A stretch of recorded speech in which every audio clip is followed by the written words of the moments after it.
Hello everyone, स्वागत आहे सगळ्यांचं पुन्हा एकदा आजच्या लेक्चरमध्ये.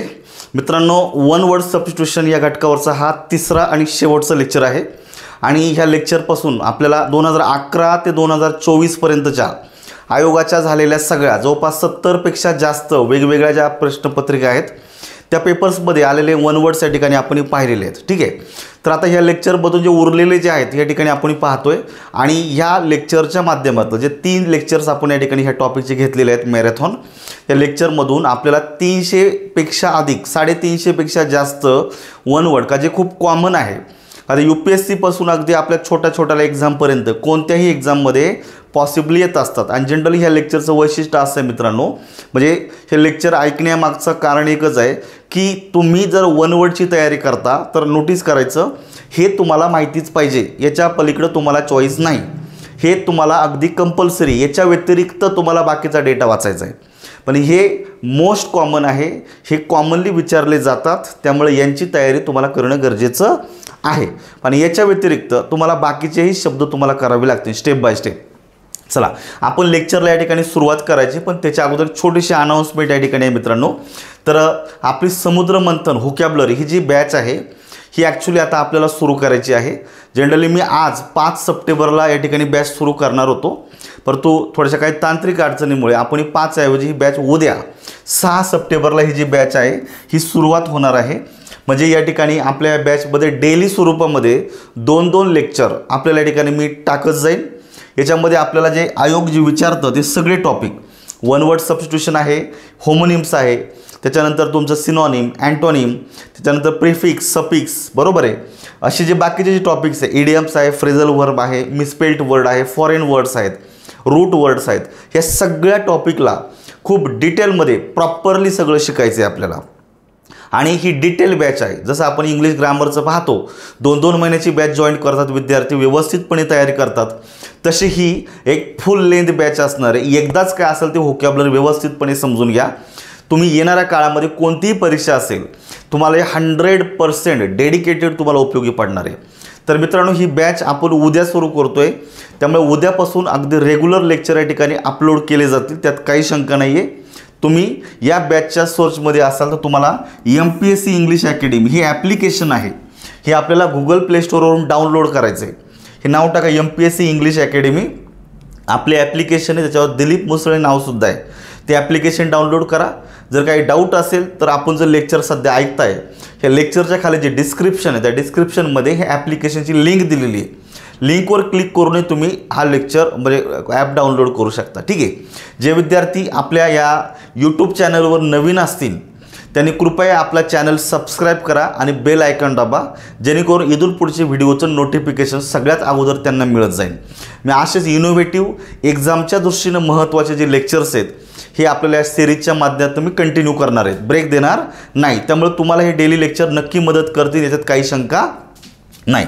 चला, आपण ऑलरेडी मित्रांनो 100पर्यंत प्रश्न आपण पहिल्या 2 लेक्चरमध्ये पाहिले होते. आता उरलेले जे काही 50 प्रश्न आहेत, म्हणजे एवढेच प्रश्न या ठिकाणी आयोगाने विचारलेत, हे लक्षात ठेवा. मी कुठला प्रश्न स्किप केलेला नाही.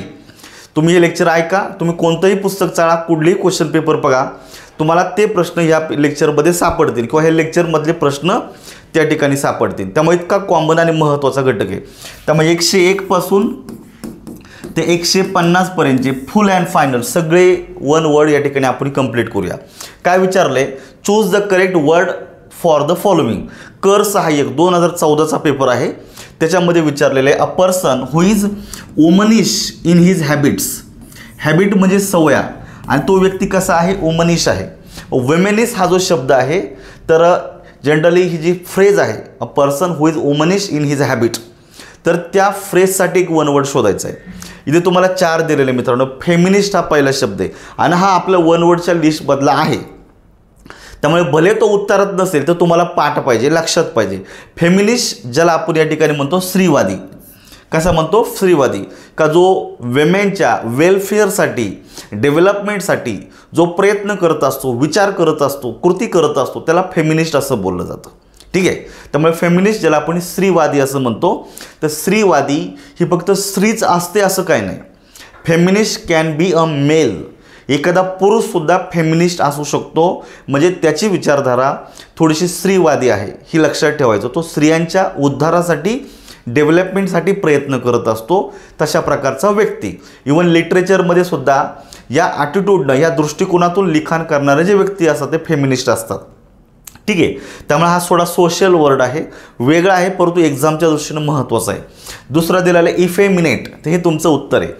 इफेमिनेट ज्याला आपण म्हणतो बायल्या, इफेमिनेटला आपण म्हणतो नामर्द, म्हणजे तो पुरुष आहे, त्यात कुठली शंका नाही, पण त्याचं वागणं, बोलणं हे अगदी डिक्टो स्त्रियांसारखं आहे. त्यांचं बोलणं स्त्रियांसारखं असतं, त्याचं चालणं, वागणं, बोलणं सुद्धा स्त्रियांसारखं असतं. त्यामुळे त्याला आपण नामर्द म्हणतो, त्याला आपण बायल्या म्हणतो, त्याला आपण इफेमिनेट म्हणतो. तर उत्तर तुमचं किती निघतंय? 2 मध्ये निघतंय. लक्षात ठेवा, EFFEMINAT. नोटीस करा स्पेलिंग. फ्लेंडरर हा तिसरा शब्द आहे. फ्लेंडरर मित्रांनो रगेल आणि रंगेल व्यक्ती, व्यभिचार, का जो ह्या जीवनातली, ह्या आयुष्यातली, ह्या जगातली सुख उपभोगण्याचा प्रयत्न करतो. थोडा रगेल आणि रंगेल, त्याची कामवासना, त्याचं स्त्रियांकडे पाहण्याचा दृष्टिकोन, त्याचा इतरांकडे पाहण्याचा दृष्टिकोन हा थोडासा जास्त स्वरूपाचा आहे. असा रगेल, रंगेल आणि व्यभिचारी अशा स्वरूपाचा जो व्यक्ती आहे त्याला आपण फ्लेंडरर असं बोललं जातं. हा शब्दसुद्धा इम्पॉर्टंट आहे, नोटीस करा. म्हणजे हा थोडासा चांगला शब्द नाही आहे, परंतु आपल्याला याचं मिनिंग माहिती पाहिजे, कारण आपण या ठिकाणी चांगलं आणि वाईट याच्यामध्ये मतभेद नाही करत. जे ॲक्च्युली समाजामध्ये आहे, जशा गोष्टी आहेत त्या सगळ्या शब्दांसाठी कॉमन वर्ड्स तुम्हाला माहिती पाहिजे. ठीक आहे. आणि एक राहिला तुमचा फिलॉजिनिस्ट. नोटीस करा, फिलॉजिनिस्ट, तर ज्याला आपण म्हणू शकतो स्त्री वर्गावर प्रेम करणारा. लक्षात ठेवायचं, म्हणजे स्त्री वर्गावर प्रेम म्हणजे तो वेगळ्या अर्थानं घेऊ नका, थोडासा पॉझिटिव्ह वर्ड आहे हा. त्याच्या मनामध्ये स्त्रियांविषयी मे बी चांगली आपुलकी असू शकतो, रिस्पेक्ट असू शकेल, पण स्त्री वर्गावर प्रेम करतो, त्याला स्त्रिया आवडतात. नोटीस करा, म्हणजे जो स्त्रियांचा ॲटलिस्ट दोष करत नाही. बरोबर आहे की नाही? आपण मिसोजिनिस्ट शब्द पाहिला होता, स्त्रियांचा दोष करणारा, वन हू हेट्स विमेन.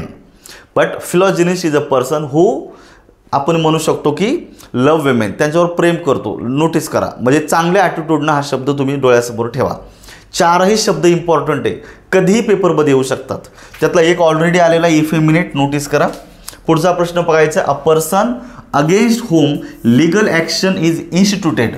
कर सहाय्यकला चाललेला प्रश्न आहे. मी तुम्हाला याच्या अगोदर पण सांगितलेलं आहे का वन वर्ड सबस्टिट्यूशन या टॉपिकमध्ये आपल्याला लीगल वर्डसुद्धा मोठ्या प्रमाणात विचारले जातात. लिटरेचरमधले पण येतात, सोशॉलॉजीमधले पण येतात, इकॉनॉमिक्समधले पण येतात, फिलॉसॉफीमधले पण येतात, किंबहुना एक डे टू डे लाईफमध्ये कॉमन व्होकॅब्युलरीसुद्धा येत असते. सो या ठिकाणी हा लीगल वर्ड या ठिकाणी तुम्हाला विचारलेलं आहे, a person against whom legal action is instituted. एक असा व्यक्ती का ज्याच्या अपोजिट, ज्याच्या विरोधामध्ये कायदेशीर तक्रार दाखल केलेली आहे, मग त्या व्यक्तीला काय बोललं जातं? फॉर एक्झाम्पल, माझ्याकडनं काहीतरी चूक झालेली असेल आणि एखाद्या व्यक्तीनं माझ्यावर केस टाकली, मग जर माझ्यावर जर केस टाकली तर मला काय बोलणार? नोटीस करा, इथे 4 शब्द दिलेले, 4ही लीगल वर्ड आहे. त्यातला पहिला बघायचा डिफेंडंट. डिफेंडंट म्हणजेच काय मित्रांनो, ज्याच्यावर न्यायालयाने आरोप लावण्यात आलेले आहेत, ज्याच्यावर काहीतरी केस दर्ज केलेली आहे, लॉज केलेली आहे, असा व्यक्ती. मग निश्चित तो डिफेंड करणार, का माझ्यावर जर केस दाखल केली तर मला डिफेंड करण्याशिवाय माझ्याकडे पर्याय नाही. बरोबर आहे की नाही? So the person is defendant against whom the action is instituted, legal action is instituted. म्हणजे उत्तर काय आलं पाहिजे तुमचं? 1 मध्येच तुमचं उत्तर निघतं आहे डिफेंडंट. मग तुम्हाला बाकीचे शब्द माहिती पाहिजे. बघा, आपल्याला काही लॉयर व्हायचं नाही लगेच, परंतु हे कॉमन व्होकॅब्युलरी का ती आपण अभ्यास करताना माहिती पाहिजे. पुढचा शब्द दिलेला आहे लिटिजंट. लिटिजंट हा सुद्धा लीगल वर्ड आहे, ज्याला आपण म्हणतो पक्षकार. काय म्हणतो? पक्षकार. का जो एखाद्या पक्षाचे, म्हणजे ज्याच्यावर ॲक्शन घेतलेली आहे किंवा अपोजिट त्याची बाजू घेऊन बोलणार असतो, त्याला पक्षकार बोललं जातं. तिसरं अपिलंट. का जो न्यायालयामध्ये अपील करतो, एखाद्या केसच्या संदर्भात जो न्यायालयामध्ये अपील करतो तो अपिलंट. आणि डिपोनंट म्हणजेच काय, ज्याला आपण साक्षीदार म्हणतो. एखाद्या केसच्या संदर्भात एखादा व्यक्ती साक्षीदार म्हणून त्या ठिकाणी उपस्थित असतो, त्याला आपण म्हणतो डिपोनंट. नोटीस करा, हे 4ही लीगल वर्ड्स आहेत, माहिती असू द्या. पुढचं बघायचं आता, अ person who it's too much. एखादा व्यक्ती का तो खूप खातो. आपण जनरली आपण पाहतो, अरे हा किती खादाड आहे, किती खातो. बरोबर आहे का? आपण म्हणतो अरे जरा कमी खा, जरा वजन कमी कर. एवढं कुठं खात असतात का? मग एखादा व्यक्ती जास्त खात असेल, बरोबर आहे का, ही सुद्धा टेंडन्सीच आहे. कमी खाणं, जास्त खाणं, या सगळ्या गोष्टी आपण पाहतो आजूबाजूला. सो जास्त खाणारा व्यक्तीला काय बोललं जातं? त्याला आपण ग्लटन असं म्हणतो. येऊन गेलेलं महत्त्वाचं आहे ग्लटन. ग्लटन म्हणजे खादाड व्यक्ती. त्याच्यापुढं फक्त ताट ठेवा का तो क्षणार्धात संपवणार म्हणजे संपवणार, कारण तितका तो इंटरेस्टेड असतो. ठीक आहे, तर ग्लटन हे उत्तरात आलं पाहिजे. त्यामुळे बाकीचे येत नाही. त्यातला एकच इम्पॉर्टंट आहे आपल्याला, तो म्हणजे ओमनिव्हर. ओमनिव्हर म्हणजे ओमनिव्हरस सारखा शब्द, का जो सर्वभक्षी, जो वनस्पती म्हणजे असं पालेभाजी पण खातो, मांस पण खातो, अशा स्वरूपाचा. ठीक आहे, पुढे बघायचं आता absolute rule by one person. इथं एकाचाच उल्लेख दिलेला आहे. आता आपण एकच व्यक्ती जर अशांना राज्य करत असेल, पूर्ण एकतंत्री राज्यकारभार त्याच्या हातामध्ये आहे, तो जे बोलल तेच जनरली समाजामध्ये त्याच्या राज्यामध्ये घडतं. एकाच व्यक्तीच्या हाती जर संपूर्ण सत्ता केंद्रित असेल त्याला एकतंत्री राज्यकारभार बोललं जातं. मग त्याच्यामध्ये आपण काय तो जनरली ऑटोक्रसी. ऑटो म्हणजे सेल्फ, एकच व्यक्ती का जो स्वतःहून ते सगळी सत्ता चालवतो, तो बोलेल तेच जनरली समाजामध्ये घडतं किंवा तसेच ॲक्शन केली जाते. So autocracy it means a government or the rule by one person only. एकाच व्यक्तीच्या हातामध्ये सत्ता असते. तो प्लुटोक्रसी हा ऑलरेडी 2-3 ठिकाणी आपण पाहिलेला आहे, बऱ्याच ठिकाणी पाहिलेला आहे.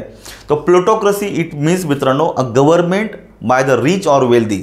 श्रीमंतांच्या तंत्रानं चालणारं सरकार. श्रीमंत जे लोक बोलतील त्या पद्धतीनं पॉलिसी बनवल्या जातात, त्या पद्धतीनं पॉलिसी राबवल्या जातात.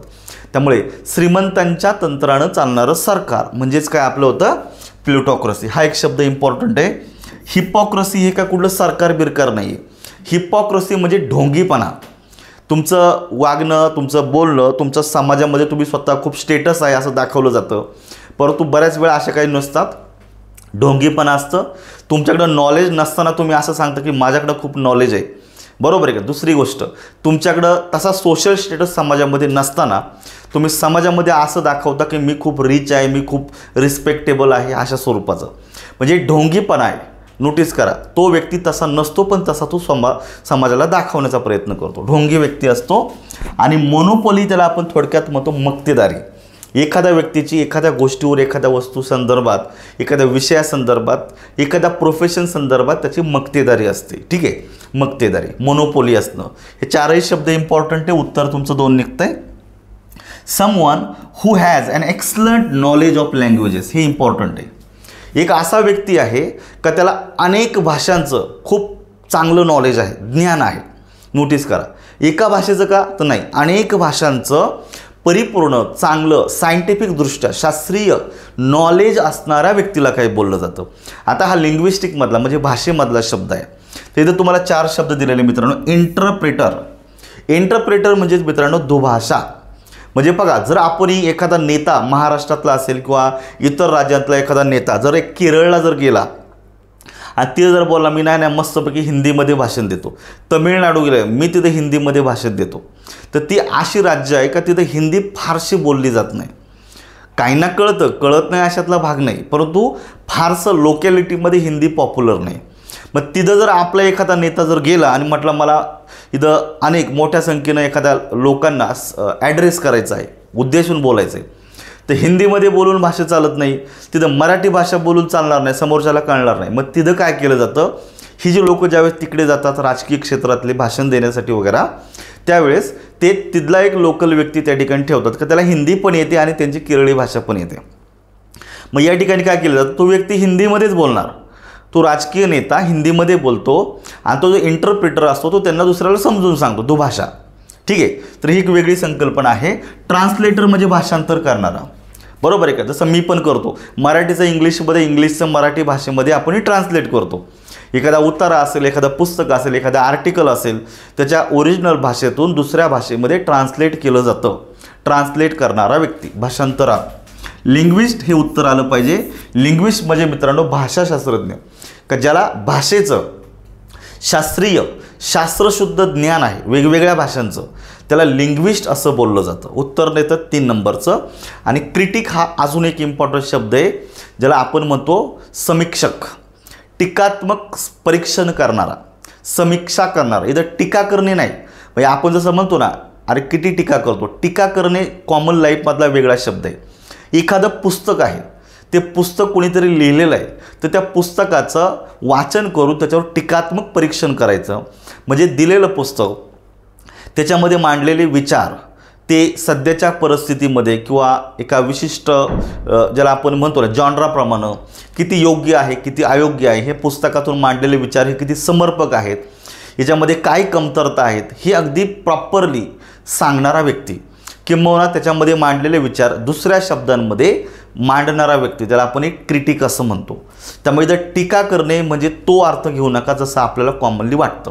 त्यामुळे हा व्यक्ती चांगला आहे. हे फील्ड अत्यंत मोठं फील्ड आहे लिटरेचरमधले, क्रिटिसिझम. नोटीस करा, म्हणजे सगळ्यात हायेस्ट नॉलेज इंटलेक्च्युअल जी फॅकल्टी असेल ती म्हणजे क्रिटिसिझमची असते. समजून घ्या. डिफिकल्टी पण आहे, पण ते विचारवंत त्या लेवलची लोक त्या ठिकाणी असतात. सो उत्तर निघत आहेत 3मध्ये, पण बाकीचे शब्द पहा. इथं तुम्हाला 4 शब्द दिलेले मित्रांनो. त्यातला पहिला शब्द नलिटी. नलिटी ज्याला आपण म्हणतो अवैध, काय म्हणतो आपण, अवैध एखादी गोष्ट which is not valid by law, जे कायद्यानं मान्य नाही त्याला आपण काय म्हणतो, इनव्हॅलिड. बरोबर आहे का. मग त्याला आपण म्हणतो a state of being void in law. त्यामुळे एसाठी 3 नंबरचं उत्तर या ठिकाणी निघणार आहे. काय, एसाठी 3, a state of being void in law. ठीक आहे. मग तुमचा दिलेल्या पुढं नप्शल, NUPTIAL, नप्शल ज्याला बोललं जातं. नप्शलचा जनरली मिनिंग या ठिकाणी म्हणायचं आपल्याला विवाहविषयक, म्हणजेच of marriage or marriage ceremony, लग्न, विवाह आणि विवाहाच्या संदर्भात त्याला आपण नप्शल असं बोललं जातं. नोटीस करा. मग ह्या ठिकाणी हाही शब्द तुम्हाला इम्पॉर्टंट आहे. आता हे 2 तुम्ही जर एकमेकाला जर मॅच जर केले तर बघा हे दोन्ही या ठिकाणी मॅच झालेले आहेत.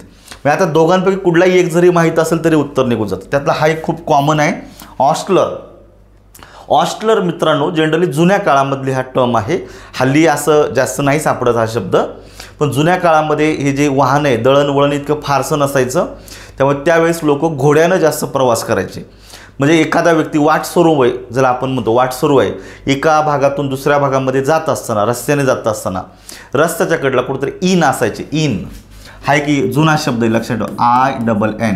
आता आपण याला कॉमनली रेस्टॉरंट म्हणतो का. त्या ठिकाणी आपण अन्नपदार्थ खाऊ शकता, त्या ठिकाणी आपल्याला वास्तव्याची सुविधा केली जाते, आरामाची सुविधा केली जाते. बरोबर. रेस्टॉरंट ज्याला आपण म्हणतो आत्ताच्या काळामधला हा लेटेस्ट वर्ड आहे, पण जुन्या काळामध्ये इन हा शब्द वापरायचे. आजही काही ठिकाणी जुन्या भागामध्ये इन हा शब्द वापरला जातो. नोटीस करा. मग इन म्हणजेच काय, का एखादं रेस्टॉरंटच आहे जुन्या काळामध्ये. बरोबर, लक्षात ठेवायचं का त्या ठिकाणी येणाऱ्या जाणाऱ्या लोकांना खाण्यापिण्याची व्यवस्था पण तिथं असते आणि त्या ठिकाणी त्यांना आरामाचीही व्यवस्था केली जाते.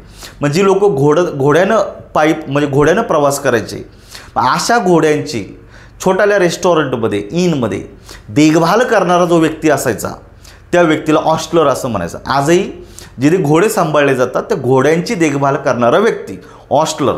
पण जुन्या काळाच्या कॉन्टेक्स्टमध्ये लोक प्रवास करत असताना पुढे जर एखाद्या आपण आता धाबा पण म्हणतो, कधी कधी रेस्टॉरंट पण म्हणतो, मग जर एखाद्या ठिकाणी जर थांबले तर तिथं घोड्यांची काळजी घेणारा व्यक्ती. ठीक आहे. त्याला आपण काय म्हणतो जनरली, अ मॅन हू टूक care of guest horses at a small hotel. मग डी साठी उत्तर काय येतं, 2 येतं. ते बघा केवळ इथं दिलेलं आहे. आता जर तिघांची मेजॉरिटी आली तर पर्याय क्रमांक 2मध्ये उत्तर आहे, म्हणजे एक हा बाय डिफॉल्ट जोडलाच पाहिजे. ऑटियस हा एक शब्द दिलेला आहे. ऑटियस हा शब्द म्हणतो अननेसेसरी आयडिया वर्ड्स, म्हणजे बऱ्याच वेळा आपण अनावश्यक आयडिया वापरतो, बोलतो, संकल्पनांचा वापर करतो का त्या विशिष्ट परिस्थितीमध्ये त्या शब्दांची अजिबात गरज नसते. थोडक्यात बोला, व्यवस्थित बोला, दॅट्स इट. त्यामुळे अनावश्यक शब्दांचा वापर करून विनाकारण या गोष्टी केल्या जातात. A place where ships are loaded and unloaded. Ships म्हणजे जहाजं, का ज्या ठिकाणी जहाजं लोड केली जातात म्हणजे भरली जातात त्याच्यामध्ये माल वगैरे, आणि ज्या ठिकाणी जहाजं खाली केली जातात म्हणजे जहाजामध्ये आलेला माल या ठिकाणी उतरवला जातो. मग ती जागा कोणती आहे का ज्या ठिकाणी जहाजं खाली केली जातात, भरवली जातात. मग त्याला जनरली आपण काय म्हणतो मित्रांनो, त्याला क्वे असं म्हणतो. बोटींचा बंदरावरील धक्का. नोटीस करा. म्हणजे परदेशामधून समुद्रमार्गे जलमार्गे ज्यावेळेस मोठमोठाले जहाजं माल वगैरे वस्तू घेऊन येत असतात तर त्या ठिकाणी ते खाली केली जातात. क्वे बोललं जातं त्याला, बोटींचा बंदरावरील धक्का. रिसॉर्ट हा वेगळा शब्द आहे. रिसॉर्ट जसं आपण म्हणतो फॅमिली रिसॉर्ट पण आहे आता, बरोबर आहे की नाही. आज लोक दैनंदिन जीवनामध्ये कंटाळलेली असतात. मग कुठेतरी वाटतं 4-2 महिन्यातून एखादा रिसॉर्टला जावं, मस्तपैकी एखादा दिवस चांगल्या पद्धतीनं स्पेंड करावं. सो रिसॉर्ट का त्या ठिकाणी आपण जाऊन मस्तपैकी खाणं पिणं पण होतं असतं, आरामाची सुविधा केली जाते आणि आपलं व्यवस्थित छान आपला दिवस स्पेंड केला जातो. आश्रयस्थान नोटीस करा, इथं पळून आला म्हणून आश्रय अशातला भाग नाही आहे, but we spend a day in the beautiful in the company of nature, बरोबर आहे, with calm and peaceful mind. Notice करा. देन वी हॅव स्कुलरी, म्हणजे आपलं जे घर आहे, घरामध्ये जे काही स्वयंपाकाची भांडी घासण्याची जी काही स्कुली असते, ज्या ठिकाणी भांडे घासले जातात त्याला आपण जनरली स्कुलरी असं म्हणतो. आणि अजून एक शब्द राहिला तर रिफेक्टरी, हा महत्त्वाचा आहे. रिफेक्टरी म्हणजे भोजनगृह.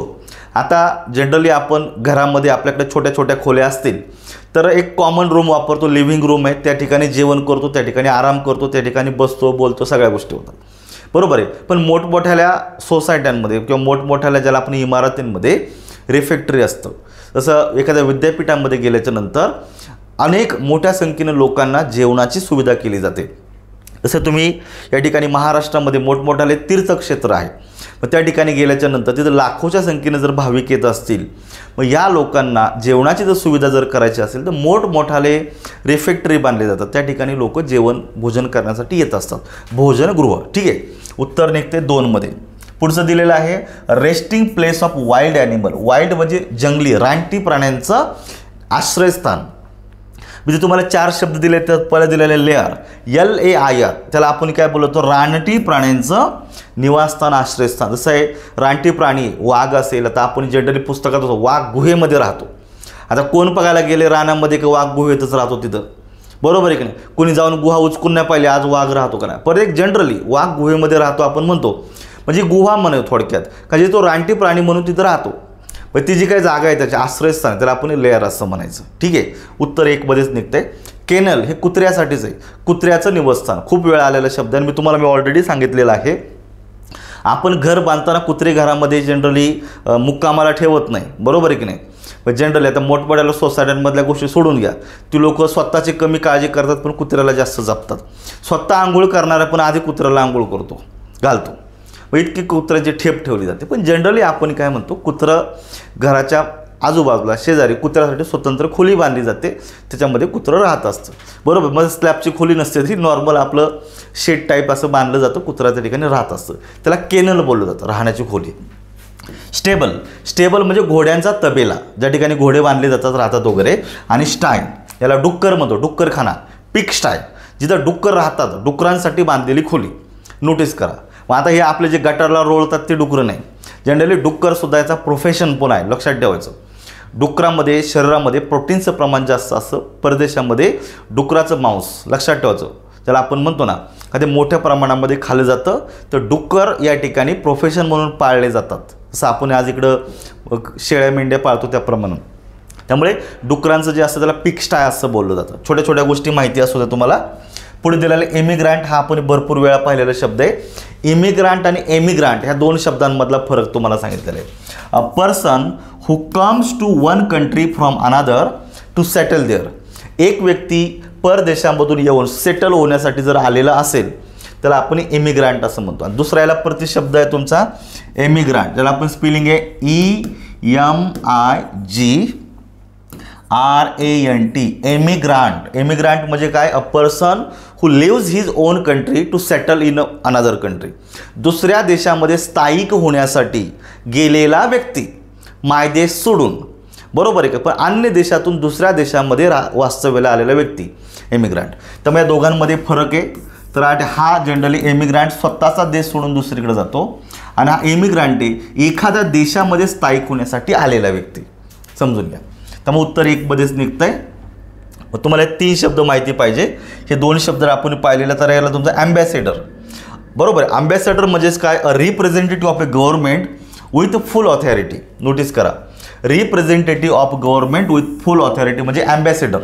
जसं आपण म्हणतो ना इंडियन अँबॅसेडर, म्हणजे वेगवेगळे देश आहे का ज्या देशांबरोबर राजनैतिक असेल किंवा आपण म्हणतो इंटरनॅशनल रिलेशन आपल्या एका देशाचं असतं, म्हणजे ज्या देशाबरोबर आपलं इंटरनॅशनल रिलेशनशिप असते त्या देशांच्या संदर्भात व्यवहार करण्यासाठी त्याच्या ठिकाणी अँबॅसेडर नेमले जातात. मग तो जो अँबॅसेडर असतो त्या देशामध्ये भारताचा रिप्रेझेंटेटिव्ह म्हणून काम करत असतो. त्याला पूर्ण अधिकार दिलेला असतो. बाय द वे तो आपल्या सरकारशी पूर्णपणे कनेक्ट असतो. तो 100% त्याच्या मनाने सगळ्या गोष्टी बोलत नाही. तो जनरली त्या राज्यातलं देशातलं जे सरकार आहे त्या सरकारच्या ज्या पॉलिसी आहे, जे धोरणं आहेत, त्या धोरणांना धरूनच ती धोरणं परदेशामध्ये त्या सरकारशी तो कम्युनिकेट करत असतो. त्याला ॲम्बॅसेडर असं बोललं जातं. समजून घ्या. म्हणजे ह्या गोष्टी तुम्हाला माहिती पाहिजे. पुढे दिलेलं आहे अ return declaration made on oath. Oath म्हणजे मित्रांनो शपथ.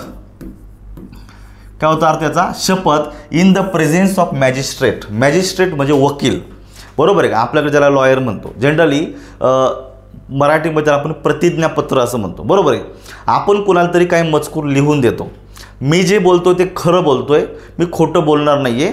मग एखाद्याला पैशाचा व्यवहार केलेला असेल किंवा काही तुम्हाला प्रॉपर्टी लिहून द्यायची असेल तर आपण जनरली ॲफिडेविट करत असतो का हा एक लिगल प्रूफ आहे का तू मला दिलेलं आहे, मी तुझ्याकडनं काही घेतलेलं असेल. मग याच्याकडं आपल्याकडं रिटर्न स्वरूपामध्ये काहीतरी दिलं जातं. पण या असं साईटला बंद खोलीमध्ये नाही.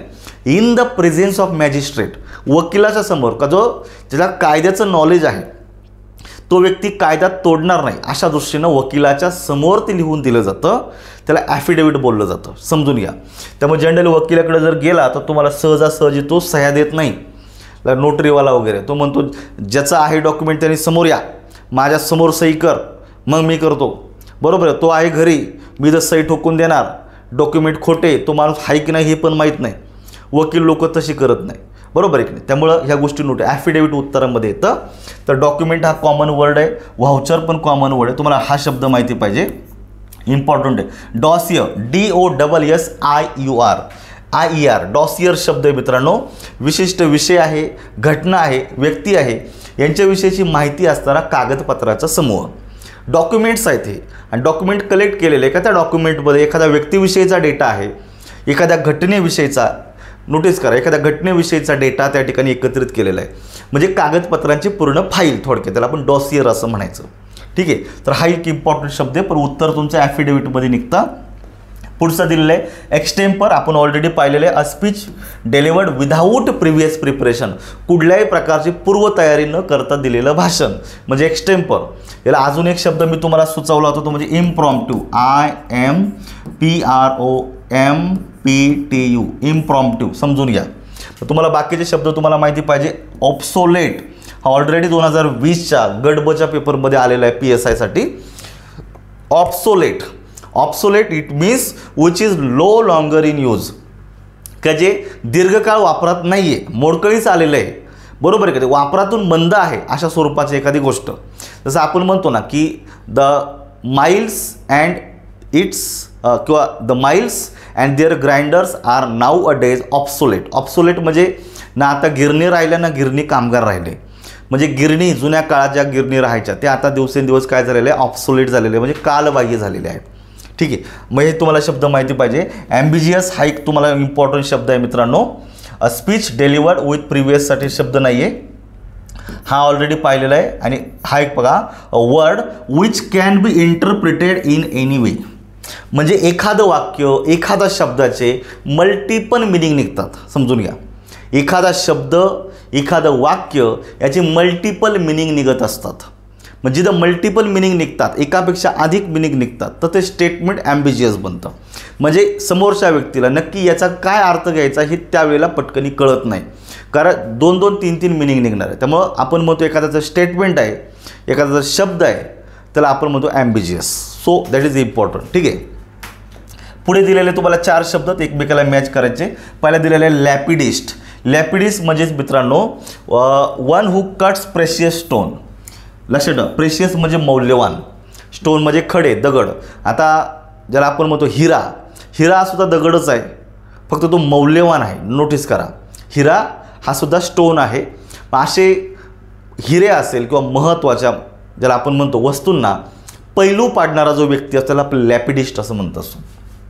स्नोब ज्याला आपण म्हणतो पैसा आहे, प्रतिष्ठा आहे किंवा सामाजिक स्तर यावरून माणसाचे मोल करणारा व्यक्ती. लक्षात ठेवायचं. म्हणजे स्वतःची प्रतिष्ठा जपायची आणि दुसऱ्याला जनरली फारसं इम्पॉर्टंट देत नाही, बरोबर आहे. स्वतःच्या प्रतिष्ठेसाठी तो खूप जपतो, त्याला स्नोब असं बोललं जातं. पण तसा तो व्यक्ती ढोंगी असतो थोडासा. लक्षात ठेवायचं. ओमनिव्हरस हे खाण्यापिण्याच्या संदर्भात आहे. वन हू इट्स एव्हरीथिंग, का जो वनस्पती पण खातो, पालेभाज्या पण खातो, त्याचबरोबर जो मांस पण खातो, अशा दोन्ही पण खाणारा, ज्याला आपण व्हेज नॉनव्हेज असं मिक्स खाणारा ओमनिव्हरस असतो. आणि राहिला तुमचा हेरेटिक, ज्याला आपण ऑलरेडी पाहिलं होतं हेरेसीच्या कॉन्टॅक्समध्ये, बंडखोरी किंवा पाखंडी व्यक्ती. एखादा धर्म असेल, धर्माची तत्त्व असतील किंवा एखादा पॉलिसी असेल, बिलीफ असेल, त्याच्या अपोज जाणारा व्यक्ती, त्याला आपण बंडखोर असं म्हणतो. बरोबर आहे. आपण काय म्हणतो, एखादा बंडखोर आमदार. बंडखोर आमदार म्हणजेच काय, तर तो आमदार पूर्वी एखाद्या पक्षामध्ये होता, म्हणजेच काय, त्या पॉलिटिकल पार्टीचे जे काही पॉलिसी आहे, धोरणं आहेत, ह्या धोरणाला तो अपोज करतो आहे. त्यामुळे बंडखोरी करून त्या पक्षातून तो बाहेर पडतो. नोटीस करा.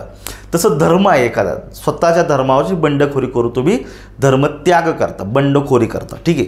धर्माच्या अपोजिट तुम्ही आचरण करता, वागणूक असते तुमची, त्याला आपण ही बंडखोरी असं म्हणतो. थोडक्यात हेरेटिक. त्यामुळे ए साठी तुमचं 4 उत्तर निघतं, ते केवळ एका ठिकाणी आहे.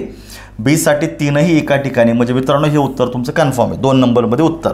पुढे sanatorium, a place for sick to recover health. Generally आजारपणामधून ज्यावेळेस एखादा व्यक्ती बऱ्यापैकी रिकवर होण्याचा प्रयत्न असतो त्याच्यामध्ये, मग त्याला थोडं आपण म्हणतो अरे तो आत्ताच आजारातून बरा झाला, जरा हवा पालट करण्यासाठी चांगल्या ठिकाणी जाऊन ये. म्हणजे त्या ठिकाणी तो फक्त मौज मजा करण्यासाठी जात नाही. थोडंसं बऱ्याच वेळा लोक मानसिक धक्का बसलेला असतो, घरातला कोणाचा तरी डेथ झालेला असेल किंवा एखादा मित्राबरोबर मैत्रिणीबरोबर चांगला ब्रेकअप झालेला असेल किंवा एखादा व्यक्ती आजारातून नुकताच बरा झालेला असेल, म्हणजे असे मेंटली आणि फिजिकली थोडेसे टायर्ड म्हणा किंवा वेदना झालेली जी लोक असतात, त्यांना थोडंसं हवा पालट करण्यासाठी दुसऱ्या ठिकाणी पाठवलं जातं. आता आपण जात नाही तो भाग वेगळा. जनरली पिक्चरमध्ये अशा गोष्टी दिसतात. बरोबर आहे की नाही. 2-4 महीने के लिए उसको थोड़ा सा, मंथ के लिए उसको थोड़ा सा बाहर भेजो, थोड़ा सा माइंड चेंज हो जाएगा, थोड़ा सा इधर उधर, असं काही बऱ्याच गोष्टी होतात पिक्चरमध्ये. रिअल लाईफमध्ये जास्त होत नाही, परंतु आपण ज्याला सॅनेटोरियम म्हणतो, जिथं आपण थोडंसं मानसिक स्वास्थ्य सुधारण्यासाठी, फिजिकल स्वास्थ्य सुधारण्यासाठी जिथं आपण बदल करतो ते. ठीक आहे. मग बाकीचे नाही आहे. प्लेस फॉर ओल्ड पीपल, थोडक्यात त्याला इन्फर्मरी असं म्हणतो. दवाखाना, वयोवृद्ध लोक जे काही ट्रीटमेंट घेतात त्याला इन्फर्मरी असं म्हणायचं. होम फॉर ऑर्फन, ऑर्फनसाठी आपण ऑर्फनेज आहे. बरोबर आहे, अनाथालय. आणि होम फॉर लुनॅटिक, लुनॅटिक म्हणजे वेडा. वेड्यांचं इस्पितळ असतं.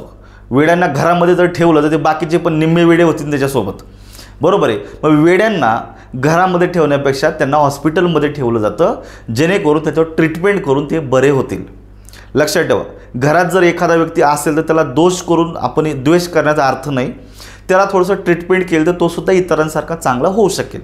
त्यामुळे वेड्या लोक जे असतात थोडेसे, त्यांचं बिहेवियर वगैरे, त्यांना इस्पितळमध्ये ठेवलं जातं, हॉस्पिटलमध्ये ठेवलं. त्या हॉस्पिटलला असिलम असं बोला,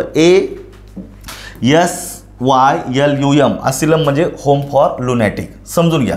याचा अर्थ असा ना घेऊ का जे वेडी लोक आहेत त्यांच्यासाठी आपल्या घराच्या बाजूला स्वतंत्र खोली बांधून द्यायची, असं नाही. इस्पितळ हे समजून घ्या. मग पुढं बघायचं आहे. गिव अ सिंगल वर्ड विचारले. अ school for infant or young children. Infant म्हणजे लहान बालकं, लहान आहे 2-3 वर्षाची वगैरे असं तुम्ही गृहीत धरा. जी लहान लहान लेकरं असतात त्यांची जी स्कूल आहे त्याला आपण साहजिकच नर्सरीच म्हणतो. बरोबर आहे की नाही. आता भरपूर हे निघलेलं आहे. सिनियर KG, ज्याला आपण म्हणतो की सिनियर KG आहे आणि ज्युनियर KG आहे. त्याच्या आधी नर्सरी आहे. म्हणजे 2 वर्ष झालं का पोरगाच्या शाळा सुरू झालेली आहे. बरोबर आहे की नाही. जुन्या काळामध्ये असं नव्हतं. पोरगं 5-6 वर्षाचं होईल तेव्हा ते बालवाडीला जायचं. आता बालवाडीची नर्सरी आली.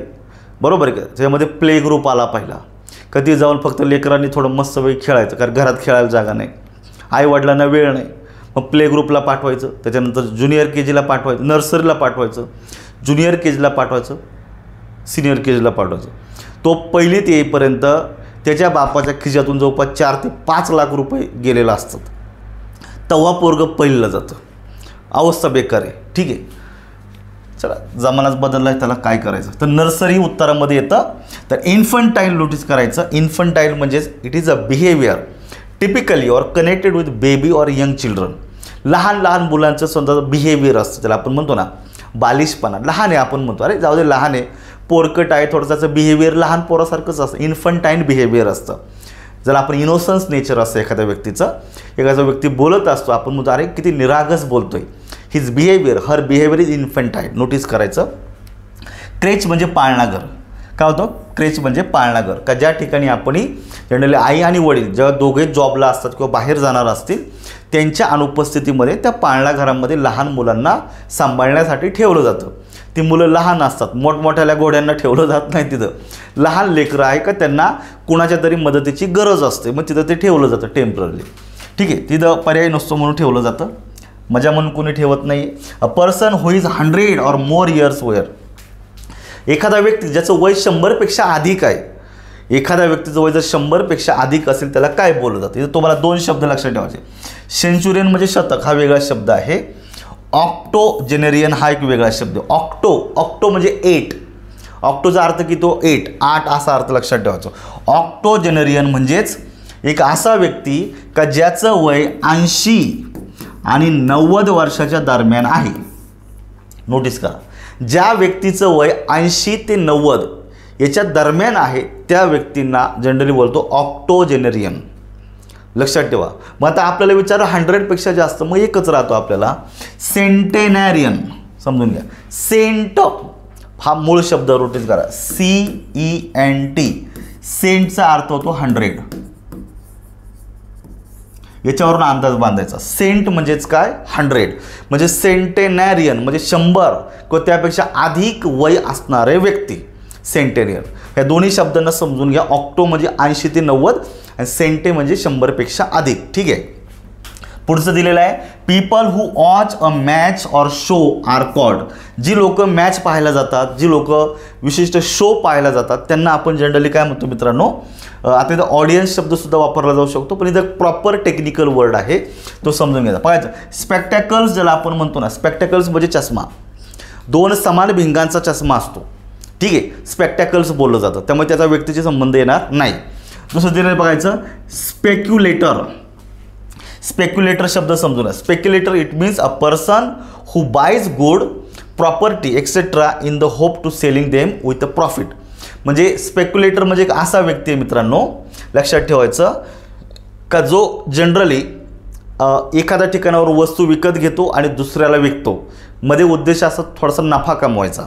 ठीक आहे, त्यामुळे द स्पेक्युलेटर म्हणजे नफा कमवणारा व्यक्ती का जो एकाकडनं वस्तू विकत घेतो आणि दुसऱ्याला विकतो. मग आता एकच राहिला तुमचा स्पेक्टॅक्टर, हा उत्तर. स्पेक्टॅक्टर म्हणजे प्रेक्षक, काय म्हणतो त्याला आपण, प्रेक्षक, ऑडियन्स टाईप शब्द आहे हा. आणि सिनेटर वेगळा शब्द आहे, तो नका गृहीत धरू जास्त. पुढे बघायचं आता, ॲलेगरी आपण डायरेक्ट सांगतो, a story in which character represent moral or spiritual idea. Generally allegory is a symbolic narrative in which a person thing represent something else. बरोबर आहे का. पण इथे ॲलेगरीला आपण थोडासा मॉरल ॲलेगरी पण असते जनरली, का त्या ठिकाणी एखादा व्यक्ती आहे तो थोडासा कशाला तरी स्पिरिच्युअल गोष्टीला रिप्रेझेंट करत असेल. नोटीस करा. सो हे उत्तरात आलं पाहिजे. And animal story with moral, ज्याला आपण मराठीमध्ये काय म्हणतो, नीतिकथा म्हणतो. काय म्हणतो आपण त्याला, नीतिकथा. नोटीस करायचं, एखादी छोटीशी गोष्ट आहे त्याच्यामध्ये ॲनिमल काम करतं. जसं आपण लहानपणापासून ऐकत आलेलो आहे, कोल्ह्याची भूक. बरोबर, कोल्ह्याला खूप भूक लागलेली असते, तो एका शेतातून चाललेला असतो, त्याला वरती द्राक्ष दिसतात, ते उड्या मारतं, कंटाळतं, त्याला द्राक्ष हाताला लागत नाही आणि तो तिथून भक्त म्हणतो द्राक्षे आंबट आहे, निघून जातो. मग खरा प्रश्न पडतो, जर त्या कोल्ह्याने द्राक्षे खाल्लेलीच नाहीत तर हे द्राक्षे आंबट आहेत हे त्याला कसं कळलं.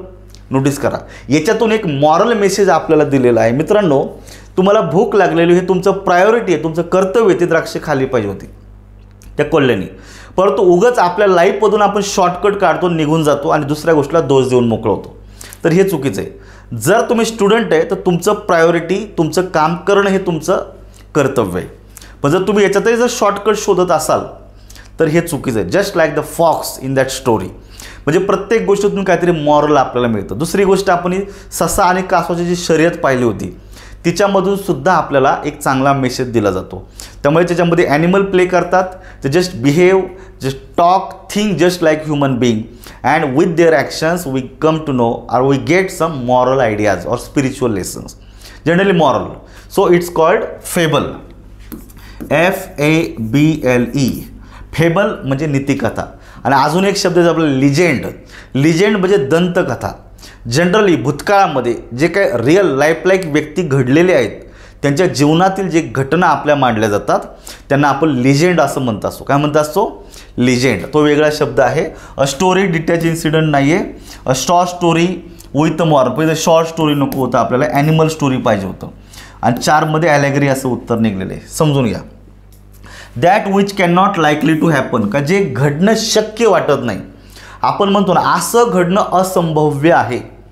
काय म्हणतो? असं घडणं असंभव्य आहे. गव्हर्नमेंटने एखादी स्कीम आणली, नदी जोड प्रकल्प आहे, एखादी कोल्हापूरच्या तिकडं खूप पूर येतो आहे, बरोबर. मग तिकडल्या नद्यांचा जो एक्स्ट्रा जो काही पाणी आहे तो विदर्भामध्ये जोडायचं, नद्यांना जोडायचं. मग एका स्टेजला आपण म्हणतो हे खूप मोठं टास्क आहे, बरोबर आहे की नाही. इथं खूप लँड या ठिकाणी ॲक्वायर करणारे लोक तुम्हाला रेडी होणार नाही, एवढा सारा निधी तुम्हाला जमणार नाही. That task is highly impossible, त्याला आपण म्हणतो इम्प्रॉबॅबल.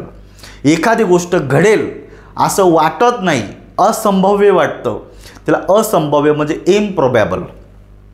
आणि प्रोबॅबल म्हणजे शक्य, जे घडू शकतं. आणि इम्प्रॉबॅबल म्हणजे आय एम जोडला तर ते निगेटिव्ह वर्ड तयार होतो, नॉट. लक्षात ठेवा, तिथे हा जो आय एम आहे इम्प्रॉबॅबलमध्ये आय एमचा अर्थ होतो मित्रांनो नॉट. आणि प्रोबॅबल म्हणजे शक्य. तर इम्प्रॉबॅबल म्हणजे शक्य नाही ते. उत्तर आहे तुमचं पर्याय क्रमांक 2. इम्पॉवरिश हा दुसरा शब्द इम्पॉर्टंट आहे. इम्पॉवरिश इट मीन्स ज्याला आपण मराठीत म्हणतो गरीब करणे, भिकेला लावले, बरोबर आहे की नाही. म्हणजे एखादा व्यक्ती का त्याला गरीब केलं जातं, गरीब बनतो तो, बरोबर आहे. तो व्यवस्थित काम करत नाही किंवा त्याचा व्यवसाय बसलेले असतात, कर्जाचा डोंगर वाढलेला आहे, तो पार लयाला तळागाळाला गेलेला असतो. इम्पॉवरिश म्हणजे गरीब. नोटीस करा, इम्परसेप्टिबल हा शब्द आहे, अत्यंत लहान, मायक्रो, अगदी स्मॉल, सूक्ष्म, त्याला इम्परसेप्टिबल असं बोललं जातं. आणि इम्प्रेग्नेबल, इम्प्रेग्नेबल आय एम याचा अर्थ परत येतं निगेटिव्ह होतं, नॉट. आणि इम्प्रेग्नेबल जसं आपण याच्या आधी एक शब्द पाहिलेला आहे इनव्हिन्सिबल, ज्याच्यावर विजय मिळवणे शक्य नाही अशा स्वरूपाचा, अजिंक्य. तर मग इम्प्रेग्नेबलला आपल्याला एक कॉमन सिनॉनिम शोधता येईल, आयन व्ही आयन, इनव्हिन्सिबल. इनव्हिन्सिबल म्हणजे अजिंक्य. जसं मी तुम्हाला अगोदरच्या लेक्चरमध्ये सांगितलेलं आहे, जंजिरा किल्ला आहे, अनेक परकीय आक्रमण होऊनही तो अजिंक्य राहिला, या स्वरूपात. तसंच एखादी गोष्ट आहे ज्याच्यावर विजय मिळवणं शक्य नाही. इनव्हिन्सिबल आणि impregnable both have same meanings. Okay, उत्तर तुमचं निघलेलं आहे 2मध्ये. पुढे बघायचं बिब्लिओग्राफी. तर बिब्लिओ हा जो शब्द आहे हा बुकच्या संदर्भात येतो मित्रांनो, पुस्तकाच्या संदर्भात. नॉलेज ऑफ बायबल नाही, इथं बिब्लिओग्राफीचा बायबलचा संबंध नाही, त्यामुळे बायबल असणारे शब्द सोडून द्या, एकच राहतो. List of books and writing of one author about one subject, एखाद्या विषयाविषयी जनरली एखाद्या रायटरच्या पुस्तकांची लिस्ट, त्याला आपण बिब्लिओग्राफी बोललं जातं. त्याचबरोबर एखादा व्यक्ती ज्यावेळेस पुस्तक लिहित असतो तो व्यक्ती ज्या वेगवेगळ्या संदर्भ ग्रंथांचा त्या ठिकाणी अभ्यास करत असतो, तर ते संदर्भ ग्रंथांची जी लिस्ट आहे ती त्याच्या पुस्तकाच्या शेवटी एका स्वतंत्र पानावर जोडून द्यावं लागते. त्यामुळे the bibliography it is means a list of different books. समजून घ्या, पुस्तकांची लिस्ट. पुढचं दिलेलं आहे कॉमेन्समेंट. कॉमेन्समेंटचा अर्थ होतो मित्रांनो सुरुवात, एखाद्या गोष्टीला सुरुवात झाली असं म्हणतो. Commencement of words with the same letter or sound, वेगवेगळे शब्द आहेत, त्या शब्दांची सुरुवात एकतर एकसारख्या शब्द लेटरनं होते किंवा साऊंडनं होते. फॉर एक्झाम्पल बघा, मी एक वाक्य लिहितो, my love is like a red red rose. ही खूप सुंदर कविता आहे, रॉबर्ट बर्न नावाचा पोएट आहे. जनरली असं एकही विद्यापीठ नाही आहे भारतामध्ये का त्या विद्यापीठाच्या सिलेबसमध्ये ही कविता नाही, अ रेड रेड रोज. इथं वाक्य दिले तुम्हाला, एक लाईन आहे, पोएममधली लाईन आहे, my love is like a red red rose. याच्यामध्ये बघायचं आर आर आर, ज्यावेळेस वेगवेगळ्या शब्दांचं इनिशियल सुरुवातीचं लेटर जर रिपीट होत असेल, ॲटलिस्ट साऊंड रिपीट होत असेल, तर त्याला काय बोललं जातं हे विचारलंय तुम्हाला. इथं तुम्हाला दिलेलं आहे मित्रांनो रिपिटिशन, आणि अजून एक शब्द तुमचा अलिटरेशन. नोटीस करा, तर इथं तुम्हाला ज्यावेळेस एखादा लेटर रिपीट होतं त्याला अलिटरेशन असं म्हणायचं. काय म्हणायचं? अलिटरेशन. एकतर लेटर रिपीट झालं किंवा साऊंड रिपीट झाला. आणि अजून एक शब्द आहे तुमच्यासाठी रिपिटिशन, ज्यावेळेस संपूर्ण शब्दच रिपीट होतो, रेड रेड. ज्यावेळेस संपूर्ण शब्दच रिपीट होतो त्याला रिपिटिशन अलंकार असं बोललं जातं. हा अलंकार आहे, लक्षात ठेवा, रिपिटिशन अलंकार आहे. तसाच हा अलिट्रेशन सुद्धा अलंकार आहे, समजून घ्या. त्यामुळे फिगर्स ऑफ स्पीचमधला प्रश्न आहे तुम्हाला. मग तुम्हाला विचारलेलं आझोनान्स. आझोनान्स ही मोठी संकल्पना आहे, जरा टेक्निकल आहे, समजून घ्या. The similarity in sound between two syllable that are close together created by same vowels but different consonant. बघायचं बॅक अँड हॅट. आता बघायचं बॅक बॅक याच्यामध्ये ॲ हा असा साऊंड आहे ॲ, आणि हॅट हॅट याच्यामध्ये पण ॲ साऊंड आहे. म्हणजे हा जो ॲ आहे बॅक हॅट, शब्द वेगळे आहेत, लेटर्स वेगळे आहेत, पण त्याच्यातून क्रिएट होणारा साऊंड बाकी सारखा आहे. समजून घ्या, शब्द वेगळा, लेटर्स वेगळे शब्दांमधले, पण व्यक्त होणारा साऊंड बाकी सारखा, यमक जुळवल्यासारखा. तिथं आपल्याला आझोनन्स असा अलंकार तयार होतो. समजून घ्या. आणि इमिटेशन म्हणजे अनुकरण करणे. एखाद्या व्यक्तीचं, त्याच्या वागण्या बोलण्याचं, त्याच्या वे ऑफ बिहेवियरचं आपण अनुकरण करतो, इमिटेशन. समजून घ्या. अ सिंगल वर्ड विचारलेला आहे. वन हू कंपाइल्स डिक्शनरी. जो डिक्शनरी लिहितो त्याला काय बोललं जातं, तर जनरली त्याला आपण म्हणतो लेक्सिकोग्राफर. समजून घ्या, कारण डिक्शनरीमध्ये शब्द समुदाय असतो, शब्दांचा साठा असतो. आणि जर लेक्सिको म्हणजे शब्द, लेक्सिकोग्राफर म्हणजे शब्द अशी डिक्शनरी लिहिणारा व्यक्ती. समजून घ्या. त्यामुळे एडिटर, ज्याला आपण संपादक असं म्हणतो. कॅलिग्राफर, कॅलिग्राफर म्हणजे याचा हस्ताक्षर अतिशय सुंदर आहे, मोत्यासारखं सुंदर हस्ताक्षर असणारा व्यक्ती, त्याला कॅलिग्राफर असं बोललं जातं. आणि कंपायलर हा एक कॉमन वर्ड आहे, याला काय फारसं इम्पॉर्टंट नाही. हे 3 शब्द आपल्या दृष्टीने इम्पॉर्टंट आहे. पुढे काय विचारलं आहे, which of the following does not mean blackout. इथं ब्लॅकआउट हा शब्द दिलेला आहे, याचे तुम्हाला 4 पर्याय दिलेले आहे. आणि असा कोणता पर्याय आहे का त्या पर्यायामध्ये ब्लॅकआउटचा तो मिनिंग दिसत नाही. म्हणजे थोडक्यात काय, ब्लॅकआउट ह्या एका शब्दाचे हे 3 मिनिंग आहेत, आणि एक असा चौथा पर्याय का जो याचा मिनिंग होत नाही, तो शोधायचा आहे. बघायचं आहे temporary or permanent loss of vision. ज्याला आपण दृष्टी जाणे असं म्हणतो. एकाची दृष्टी गेलेली आहे, त्याला दिसत नाही, भीत आंधळा झालेला आहे, त्याला आपण ब्लॅकआउट असं म्हणू शकतो. लॉस ऑफ पॉवर, एखादी पॉवर, पद, सत्ता गेलेलं आहे सगळं, त्याला सुद्धा ब्लॅकआउट बोललं जातं मित्रांनो. आणि a sudden darkening of a theatre stage. थिएटरमध्ये, थिएटरचा एक त्याला आपण पार्टच आपण म्हणतो का, जनरली थिएटरमध्ये कधी कधी असा अचानक अंधार केला जातो.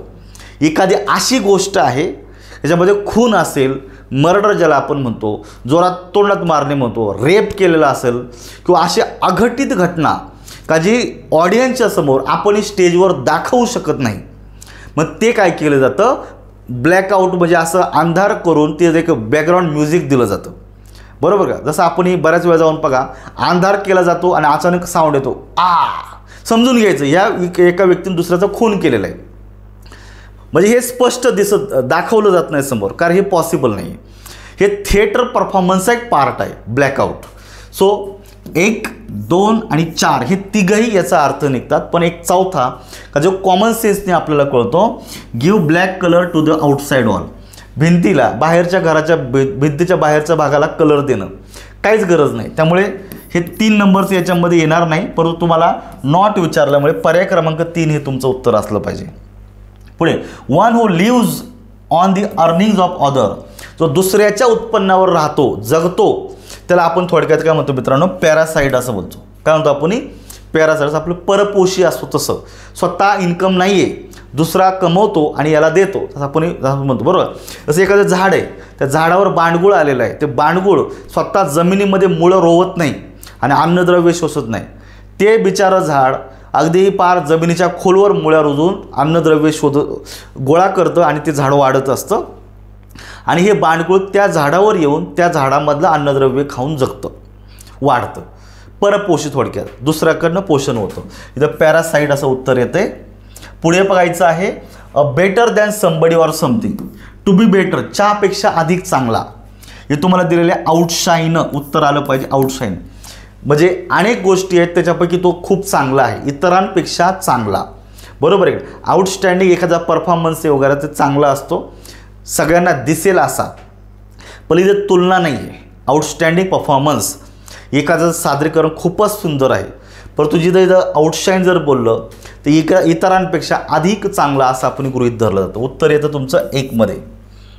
पुढे दिलेलं पाहायचं, अ person who it's all type of food, सगळ्या प्रकारचे अन्न खाणारा, म्हणजे तुम्हाला दिलेले सगळे फूड आहेत बघायचं. हर्बीवरस म्हणजे जो पालेभाज्या खातो, गवत खातो. आता गवत जनरली जनावरं खाणारे, बरोबर. जसं हरिण आहे, हरिण हा हर्बीवरस गटामध्ये येईल, कारण ते गवत खाऊन जगतो, बरोबर आहे. एखादा जर व्हेज खाणारा व्यक्ती असेल तर तो फक्त पालेभाज्या खाईल, तो जनरली हर्बीवरस म्हणजे आपण गृहीत धरा. दुसरं दिलेलं आहे कॅर्निवरस, ज्याला आपण म्हणतो मांसभक्षक. जसं एखादा प्राणी, वाघ आहे, सिंह आहे, ते काय गवताळ प्रदेशात जाऊन चरायला जाणार नाही आहे, ते दुसऱ्या प्राण्याची शिकार करून खातात, म्हणजे मांस खाऊन जगणारे प्राणी म्हणजे कॅर्निवरस. आणि एक राहिला तुमचा ओमनीवरस. ओमनी म्हणजे ऑल, जो सर्वभक्षक आहे, म्हणजे जो वनस्पती पण खातो, प्राणी पण खातो, मांस आणि दोन्ही पण खातो, त्याला आपण ओमनीवरस बोलायचं. ऑलराऊंडर हा कॉमन वर्ड आहे, हा वन वर्डच्या लिस्टमधला नाही आहे, सोडून द्या. उत्तर निघते 3 पण, दोन्ही शब्द इम्पॉर्टंट आहे, येऊन गेलेले. One who eats human flesh. आता बघा, खाण्याची पण एक हद्द झाली, म्हणजे एखादा व्यक्ती दुसऱ्या व्यक्तीचं मांस खातो. जनरली आपण आपल्या समाजामध्ये, सोसायटीमध्ये काय पाहतो का जनरली एक व्यक्ती फार तर जनावराचं मांस खाईल, आणि ते बी कुठल्याही जनावराचं खात नाही. इवन जनावरसुद्धा, वाघ, सिंह किंवा जे रानटी प्राणीसुद्धा कुठल्याही जनावराला मारत नाही, हे समजून घ्या. याचा असं म्हणा की एखादा वाघ आहे का जो दिसल त्याला मारतून त्याचं मांस खातो, असं खात नाही. म्हणजे ह्या प्राण्यांमध्ये सुद्धा काही गोष्टी आहेत का ते ठराविक प्राण्यांना मारूनच खातात, समजून घ्या. परंतु जनरली असा पण एक गट आहे, अशी पण काही लोक असतात, लाखामध्ये एक असं म्हणायला हरकत नाही का, अशी लोक का ते दुसऱ्या व्यक्तीला मारून त्याचं मांस खातात. लक्षात ठेवा, त्याला आपण कॅनिबल असं म्हणतो. आता सोसायटीमध्ये असे लोक नसतात, पण तरी पण मांसभक्षक, नरभक्षक अशा स्वरूपाची लोकसुद्धा आहेत, नाही म्हणता येणार नाही, हे समजून घ्या तुम्ही. ठीक आहे, त्यामुळे याला बोललं जातं मित्रांनो कॅनिबल. उत्तर निघतं तुमचं कॅनिबल.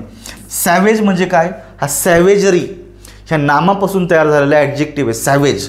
सॅवेज ज्याला आपण थोडक्यात काय म्हणतो, व्हेरी क्रुएल अँड व्हायोलेंट टाईप, बरोबर आहे का.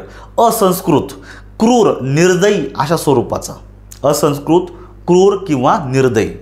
मग आता एकच राहिला तुमचा नोमॅडिक. नोमॅडिक म्हणजे भटका, जो स्वतंत्र भटकंती करत असतो, आपण नोमॅडिक ट्राईब, NTYच्या गटामध्ये येतं, सतत भटकंती करणारे लोक, या प्रकारे. उत्तर निघते तुमचं 4. पुढचं आहे belief in the existence of God. आपण खूप वेळा पाहिलेले मित्रांनो, याचा अर्थ होतो नॉट, म्हणजे जो देवावर भरोसा ठेवत नाही तो अथेइझम. म्हणजे तुम्हाला अजून एक पाहिजे होतं थेइझम, THEIST, किंवा थेइझम बोललं तर THEISM, थेइझम. थेइझम नाही, मग त्याला पर्यायी शब्द तुमचा डेइझम आहे. डेइझमसुद्धा उत्तरामध्ये येतो, आणि इम्पॉर्टंट शब्द आहे belief in the existence of God.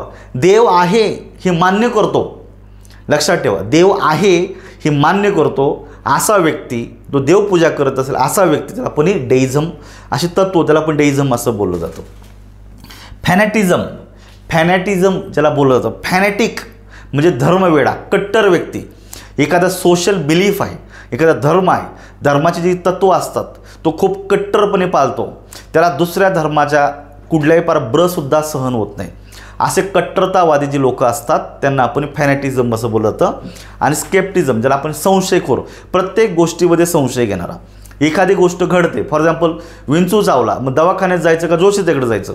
आपण म्हणतो अरे ज्योतिषाकडे जाऊन काय उपयोग नाही, दवाखान्यात गेलं पाहिजे, सायंटिफिक आहे. तो प्रत्येक गोष्टीमध्ये दोष होतो, स्केप्टिझम बोललं जातं. ठीक आहे, पुढे बघायचं आहे a man who spend too much. एखादा व्यक्ती का जो खूप पैसा खर्च करतो, बरोबर आहे की नाही. म्हणजे अशा प्रकारची लोक असतात की जर खिशामध्ये 2 रुपये आले तर ते त्याच्या डोक्यात लगेच असं येड्यासारखं विचार जमा होतात का हे पैसे मी खर्च कुठं करू, बरोबर आहे की नाही. मोठ्या प्रमाणामध्ये पैसा खर्च करणारा जो व्यक्ती असतो त्याला स्पेंड थ्रिफ्ट असं बोललं जातं. काय बोललं जातं त्याला, स्पेंड थ्रिफ्ट, लक्षात ठेवायचं. याच्या अपोजिट होतो तुमचा मायझर म्हणजे कंजूस, का आलेला पैसा फारसा खर्च करत नाही, समजून घ्या. इथं आपलं उत्तर आलं पाहिजे 1 मध्ये. पुढे दिलेलं आहे smallpox is a disease which commonly caught from others. एका व्यक्तीच्या दुसरा व्यक्ती संपर्कात आला का त्याला त्याची लागण झाली, त्याला आपण संसर्गजन्य म्हणतो. काय म्हणतो, संसर्गजन्य. जसं कोरोना महामारी, कोरोना आलेला आहे, काही काळापूर्वी स्मॉल पॉक्स होता वगैरे. याला आपण काय म्हणतो, कॉन्टॅजियस. स्पेलिंग नीट लक्षात ठेवायचं, कॉन्टॅजियस स्पर्शानं पसरणारा आजार। इन्फेक्शियस पण वाटेल, परंतु हा प्रॉपर वर्ड आहे पर्याय क्रमांक 2 मध्ये। पुढे दिलेला आहे a posthumous award was given to the poet. Posthumous म्हणजेच काय मित्रांनो, आफ्टर डेथ, याचा अर्थ काय होतो जनरली आफ्टर डेथ। जिथं पॉस्टुमियस 3 प्रकारे तुम्ही नोटीस करायचं बेसिकली। म्हणजे बघा जनरली काय आहे का एखादी स्त्री प्रेग्नंट आहे, नोटीस करा संकल्पना समजून घ्या। एखादी स्त्री प्रेग्नंट आहे, तिचा मे बी 2रा 3रा 4था महिना असेल, ती गरोदर आहे आणि या काळामध्ये तिच्या पतीचं निधन झालं, पतीचं निधन झालं। मग आता निश्चित तिचा पतीचं निधन झालं, परंतु तिथं प्रेग्नंट आहे। मग काही महिन्यानंतर 2-4 महिन्याच्या नंतर काय होतं, ती एखाद्या बाळाला जन्म देते। मग आता नोटीस करा, ते जे बाळ जन्मलेलं आहे ते बाळ त्याच्या वडिलांच्या मृत्यूच्या नंतर जन्मलेलं आहे। म्हणजे एखाद्या मुलाचा जन्म त्याच्या किंवा तिच्या वडिलांच्या मृत्यूच्या नंतर झालेला असतो, त्याला आफ्टर डेथ म्हणजे पोस्टुमियस आपण म्हणतो। नंबर 2, एखाद्या रायटरने एखादं पुस्तक लिहिलेलं आहे, परंतु पब्लिश करायच्या अगोदरच त्याचा डेथ झाला। मग या ठिकाणी ते पुस्तक दुसरा एखादा एडिटर असेल, संपादक आहे, तो व्यक्ती त्या रायटरच्या डेथच्या नंतर त्याचं पुस्तक पब्लिश करतो, त्याला पॉस्टुमियस पब्लिकेशन बोललं जातं। आणि तिसरा यूज आहे का एखादा व्यक्ती का जो खूप शूरवीर आहे, त्याचा डेथ झालेला असेल। आता डेथ हा कॉमन मॅनचा होतो। आपले जे काही शिपाई आहे, आपले जे सैनिक आहे का जे बॉर्डरवर आपल्या देशाचं संरक्षण करतात आणि या ठिकाणी एखाद्या हल्ल्यामध्ये जर त्यांचा मृत्यू झाला तर त्याला कॉमन डेथ नाही म्हणतात, त्याला आपण जनरली काय म्हणतो, जनरली आपण एक चांगल्या प्रकारे शब्द दिला जातो, बरोबर आहे का, त्याला वीर मरण आलं असं म्हणतो थोडक्यात, वीर मरण। नोटीस करा, मग या ठिकाणी एखादा सैनिक का ज्याचं त्याला वीर मरण आलेलं आहे बॉर्डरवर वगैरे, मग त्याच्या मृत्यूच्या नंतर त्याला एखादा पुरस्कार दिला जातो। नोटीस करा, काय पुरस्कार दिला जातो, अशोक चक्र म्हणा किंवा दुसऱ्या काही गोष्टी असतील। एखादा पॉलिटिशियन, एखादा सोशलिस्ट व्यक्ती आहे, त्याच्या मरणोत्तर त्याला अवॉर्ड दिला जातो, बरोबर आहे। मग त्याला आपण काय म्हणतो, आपण पॉस्टुमियस। त्यामुळे छोट्या छोट्या गोष्टी तुम्हाला माहिती असू द्या, बाकीच्या याच्यात इम्पॉर्टंट नाही आहे। पुढे बघायचं आता phrase a place for keeping cloth, घरामध्ये कपडे ठेवण्याची जी जागा असते त्याला आपण थोडक्यात काय म्हणतो, वार्डरोब असं म्हणतो। वार्डरोब म्हणजे कपडे ठेवण्याची जागा घरामधली। नोटीस करा, इथं लायब्ररीमध्ये पुस्तकं असतात मित्रांनो, ॲपियरी। नोटीस करा, ॲपियरी मधमाशा जिथं पाळल्या जातात। नोटीस करा, हे अगदी पालन आहे, मधुमक्षिका पालन ज्याला आपण बोलतो, पण त्यांचं जे असतं ते त्याला ॲपियरी असं बोललं जातं। आणि सँक्च्युरी थोडक्यात काय बोललं जातं, आपण म्हणतो ना वन्य अभयारण्य, का ज्या ठिकाणी जे काही रानटी प्राणी असतात, बरोबर आहे की नाही, त्यांना अभय दिलं जातं, त्या ठिकाणी ते राहतात, त्यांना अभयारण्य बोललं जातं। ठीक आहे, तिथं त्यांना कोणी मारत नाही, त्यांना अभय दिलं जातं, ते जगतात तिथं। आपलं उत्तर 4 मध्ये निघतं। बाकीचे शब्द बघा, हे तुम्हाला दिलं dot dot is a long narrative poem. Long narrative poem बोललं का परत उत्तर आलं पाहिजे एपिक। एपिक हे खूप महाकाव्य असतं मित्रांनो, आणि हे महाकाव्य कॉमन व्यक्तीच्या लाईफवर नसतं। जे जनरली राजे महाराजे किंवा अगदी ज्याला आपण म्हणतो का थोडंसं त्याला रिलिजियस स्टेटस आहे, अशा लोकांच्या लाईफवर लिहिलं जातं। एपिक कॉमन लोकांच्या लाईफवरशी नसतं। त्याचं इंग्लिशमधलं एकमेव आणि महत्त्वाचं एपिक आहे ते म्हणजे द पॅराडाईस लॉस्ट, जे लिहिले जॉन मिल्टन नावाच्या पोएटनं, बरोबर आहे। 1662 साली, आय थिंक 1600 का 1762 साली ते लिहिलेलं आहे। ते नंतर 68ला परत एकदा रिवाईज करून 12 पुस्तकांमध्ये लिहिलं गेलं ते। म्हणजे एपिकचं वैशिष्ट्य जे का ज्याचे 12 खंड असतात। मग आपल्या भारत देशामध्ये 2 एपिक आहेत जनरली, ते काय, पहिलं म्हणजे रामायण आणि दुसरं आहे तुमचं महाभारत। हे तुम्हाला माहिती असू द्या, त्याला महाकाव्य असं बोललं जातं। हे उत्तर आलं पाहिजे, म्हणजे तुम्हाला बाकीचे माहिती पाहिजे। एलिजी ज्याला शोककाव्य एखादं बोललं जातं, elegy is a poem written on the death of a close relative, friend, trusted friend or our beloved. आपल्या अगदी जवळच्या व्यक्तीच्या निधनावर लिहिलेली जी कविता असते त्याला एलिजी बोललं जातं। ओड म्हणजेच आपण म्हणतो एखाद्याच्या सन्मानार्थ गायलेलं गीत, लिहिलेली कविता, सन्मानार्थ। नोटीस करायचं। आणि एपिलॉग ज्याला आपण म्हणतो थोडक्यात समारोप। एखादं नाटक आहे, एखादं मोठं काव्य आहे, त्याचा जो समारोप केला जातो त्या समारोपाला आपण एपिलॉग असं म्हणत असतो। काय म्हणत असतो, एपिलॉग। आणि जिथं सुरुवात केली जाते, सुरुवात, नोटीस करा, एपिलॉगला आपण म्हणतो समारोप। आणि जिथं सुरुवात केली जाते, सुरुवात, त्याला प्रोलॉग असं बोललं जातं, PROLOGUE. याच्यामध्ये अर्थात दिलेलं प्रो म्हणजे बिफोर, सुरुवातीला जे भाष्य केलं जातं त्याला प्रोलॉग असं बोललं जातं आणि एंडला जे भाष्य केलं जातं त्याला एपिलॉग बोललं जातं. दोघांचा पण अर्थ तुम्हाला माहिती असू द्या, बाकीचं काही नाही. पुढे बघायचं an account in the newspaper, म्हणजे एखाद्या न्यूजपेपरमध्ये बातमी छापून दिली जाते of the funeral of one deceased is gone. Deceased म्हणजे मृत व्यक्तीच्या निधनाची जी बातमी आहे ती जी न्यूजपेपरमध्ये छापून दिली जाते, त्या बातमीमध्ये त्या व्यक्तीविषयी थोडक्यात त्याचा जीवन प्रवास मांडला जातो, थोडक्यात त्याच्या कार्याविषयी लिहिलं जातं आणि असा व्यक्तीचा डेथ झालेला आहे असं लिहिलं जातं. तो मजकूर असतो त्याला आपण काय म्हणतो असतो, त्याला आपण ऑबिच्युरी म्हणतो. मित्रांनो काय बोलतो आपण त्याला? ऑबिच्युरी. ॲक्च्युली ऑबिच्युरी नावाची एक खूप सुंदर कविता आहे, रायटरचं नाव आय थिंक AK रामानुजन असं काहीतरी आहे. खूप सुंदर कविता आहे, एक इंडियन रायटर आहे तो, त्यांनी लिहिलेली कविता. पण ऑबिच्युरी एक मोठी टर्म आहे मित्रांनो, लिटररी टर्म आपण म्हणू शकतो, शब्द इम्पॉर्टंट आहे.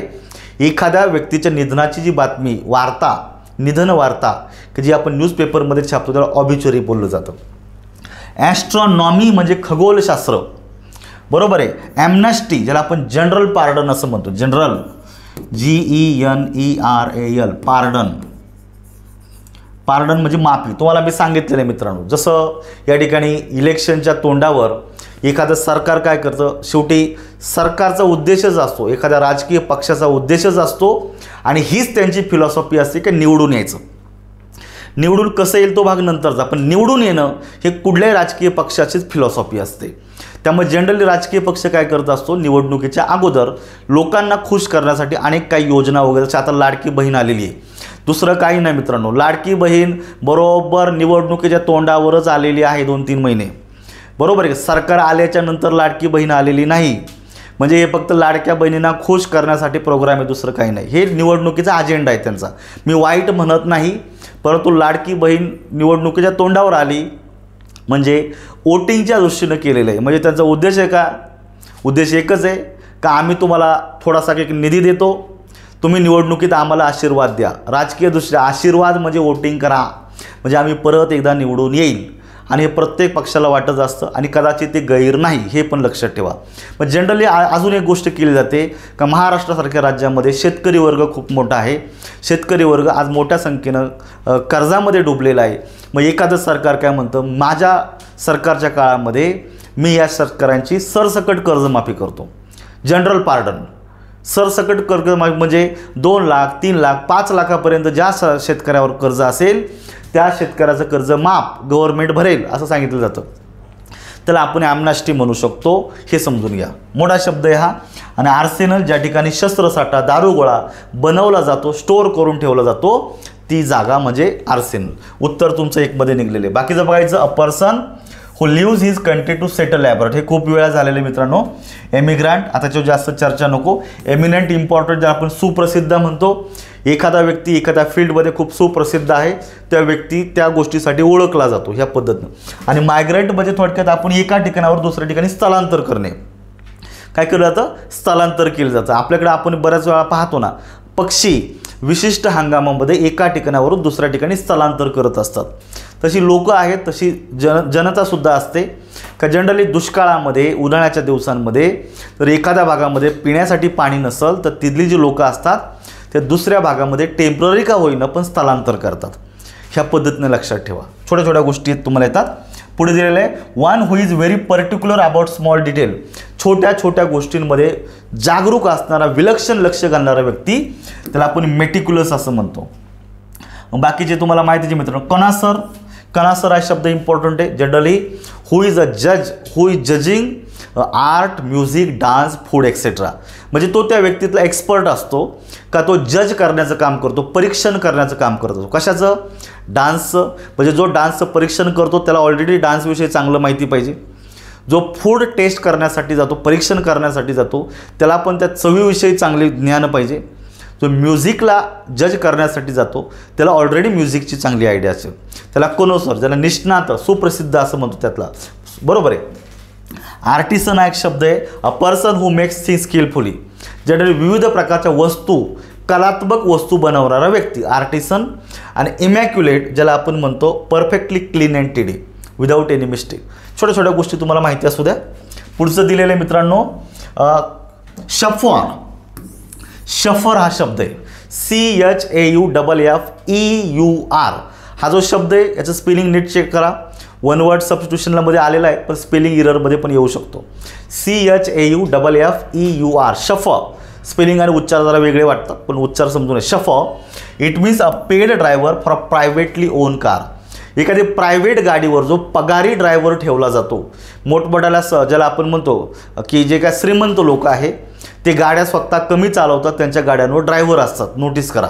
त्यामुळे त्यांना शफर बोललं जातं आणि त्या कामाबद्दल त्या व्यक्तीला मोबदला दिला जातो पैशा स्वरूपात. पुढे दिलेलं one who can speak 2 languages. इथं 3 गोष्टी तुम्ही नोटीस करायच्या मित्रांनो.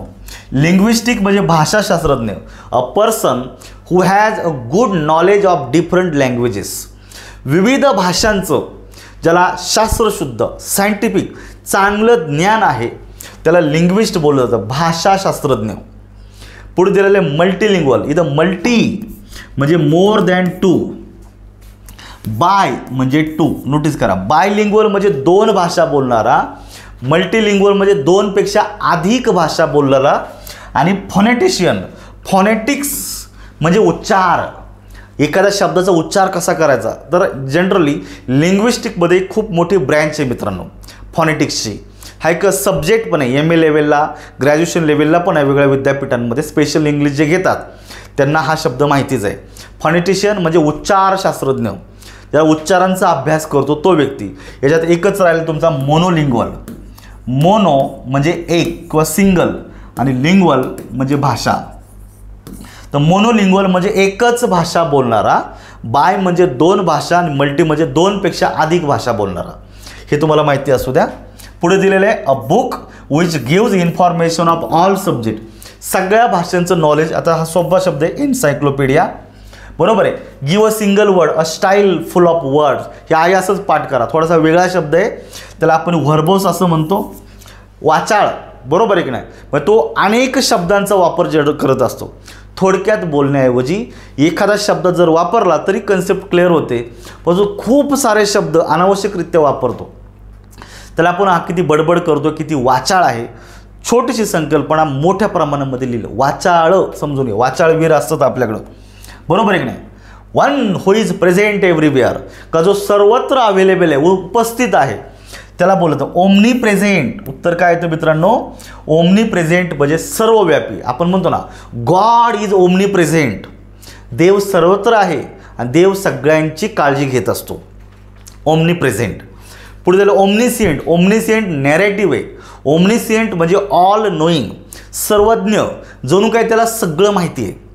जणू काय त्याला सगळं माहिती आहे अशा स्वरूपाचं. जसं कटप्पाने बहुबाली को क्यों मारा. बरोबर आहे की नाही. जेव्हा पहिला पार्ट एंड होतो त्यावेळेस तो जो बाहुबलीचा मुलगा सांगत असतो मेरे पापा को तूने क्यों मारा. मग बाहुबली लगेच सुरुवात करतो 25 साल पहिले. जो दुसरा जो म्हणजे पहिल्या फिल्मचा जो दुसरा जो पार्ट आहे त्याच्यामध्ये अख्खी जी स्टोरी आहे त्याच्या मुखातून बोलण्यासारखी त्याच्या अँगलनीच मांडलेली तिथं.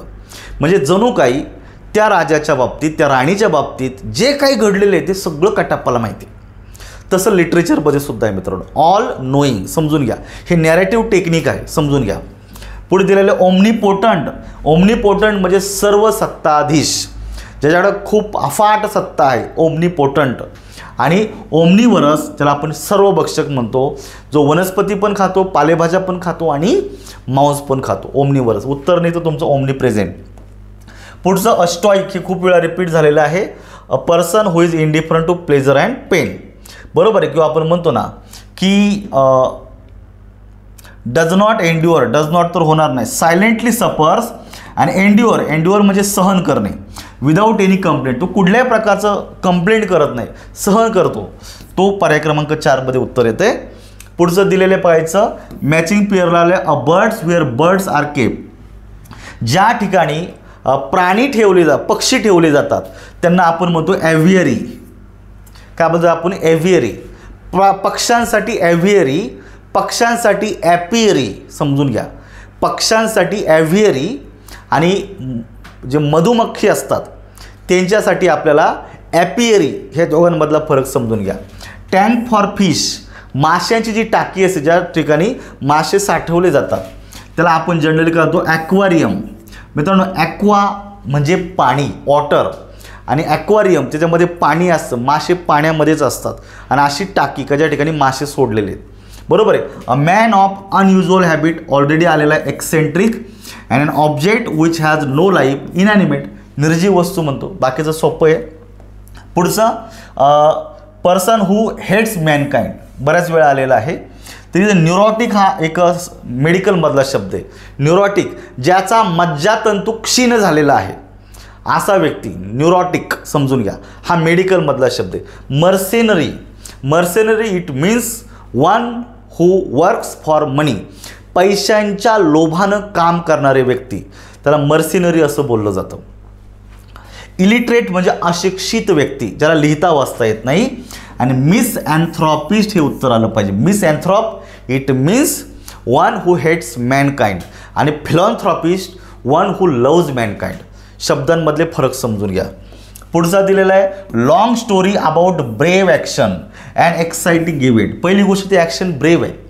नोटीस करा, ब्रेव ॲक्शन ह्या शूरवीरांच्या असतात, आणि शूरवीरांवर लिहिलेली जी काही लॉंग कविता असते त्याला आपण एपिक असं म्हणतो. त्याला आपण काय म्हणतो? एपिक, महाकाव्य. जसं रामायण आहे त्याच्यामध्ये लॉर्ड रामा, बरोबर आहे, लॉर्ड रामच्या जीवनामधले महत्त्वाच्या सगळ्या घटना मांडलेल्या आहेत. त्यामध्ये एक्साइटिंग पण आहे आणि ज्यातील लॉंग पण आहे. अशा प्रकारचं महाकाव्य. बॅलड म्हणजे पोवाडा, जे शूरवीर व्यक्ती असतात त्यांच्या जीवनामधले महत्त्वाचे प्रसंग या पोवाड्याच्या माध्यमातून दीर्घकाळासाठी अजरामर केले जातात. जसं छत्रपती शिवाजी महाराजांच्या लाईफवर भरपूर पोवाडे आहेत, समजून घ्या. त्याला बॅलड असं बोललं जातं. लिरिक एक छोटीशी गेय कविता असेल, छोटीशी असते, त्याची एक 2-3 मिनटामध्ये गाता येईल इतकी छोटीशी, पण इट हॅज अ म्युझिकल टून, त्याला थोडं म्युझिकल क्वालिटी असते. आणि ओढ म्हणजेच एखादी कविता आहे कुणाच्या तरी सन्मानार्थ लिहिली जाते. पण सन्मान हा व्यक्तीचाच असं नाही, व्यक्ती असेल, वस्तू असेल, प्राणी असेल, पशुपक्षी असेल, किंवा एखादी संकल्पना आहे, कुणालाही उद्देशून कविता लिहिली जाते. उत्तर निघतं 4 मध्ये.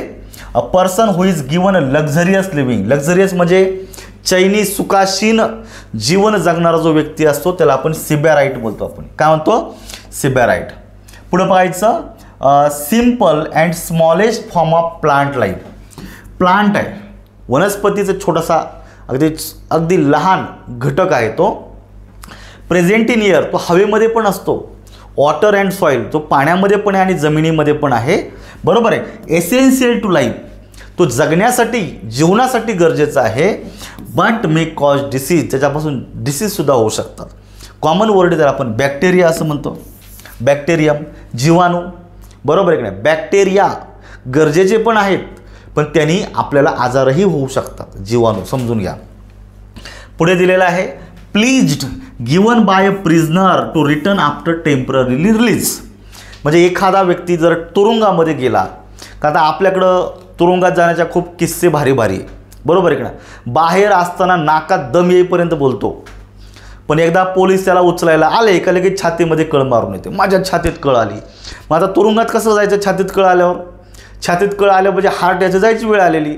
मग त्याला पहिलं हॉस्पिटलला नेतात आणि हॉस्पिटलमध्ये 4-5 दिवस ॲडमिट करतात त्याला. तोपर्यंत तो बाकीचं सगळं सेटल करून टाकतो. मग तो ना हॉस्पिटलमधून घरी जाणार, तो तुरुंगात जाणार नाही. म्हणजे छातीत कळ मारून येते, या गोष्टी होतात. परंतु जनरली एखादा कैदी का जो दीर्घकाळ शिक्षा भोगत आहे, तुरुंगामध्ये दीर्घकाळ शिक्षा भोगत आहे, पण या शिक्षेच्या कालावधीच्या दरम्यान शिक्षा संपण्याच्या अगोदरच त्याला विशिष्ट अटी आणि शर्तींवर त्याला तुरुंगातून बाहेर काही ठराविक काळासाठी जायला अलाउ केलं जातं. आणि हे सगळं करत असताना त्याचं वर्तणूक चेक केली जाते.